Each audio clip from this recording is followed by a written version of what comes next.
તો આજકાલ અક્ષય ખન્ના જે સોશિયલ મીડિયા ટ્રેન્ડિંગ ઉપર બહુ ચાલી રહ્યા 10 માંથી 9 રીલ તો એમની જ આવતી હોય.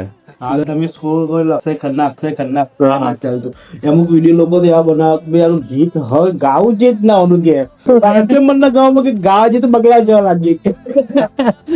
रहमान डकैत की देर मौत बड़ी कसाई नुमा होती है. ये खतरनाक डायलॉग है इननो.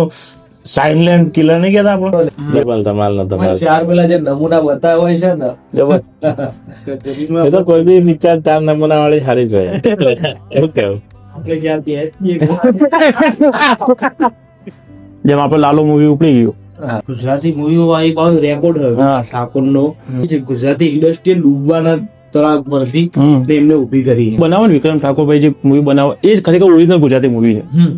ઓરિજિનલ ગુજરાતની જે કલ્ચર છે એ વિક્રમભાઈ બતાવવા આપણને. હેતલ દવે બી અત્યારે તો બહુ ચર્ચામાં છે. એમને તો નવી જગ્યાએ સગાઈ કરી તો પેલા ભાઈ ઘાયલ થઈ ગયા. એમાં શું નામ એ ભાઈ તો પવન જોશી એમના જોડે ના હોત તો એ કોણ ઓળખતું હતું એમને. આપણને જેમ કોઈ નહીં ઓળખતું અત્યારે એવું એને ના ઓળખતું. હા સાચી વાત. પવન જોશી જે પ્રખ્યાત થયો એ કિંજલબેન ના લીધે જ થયો. લીધે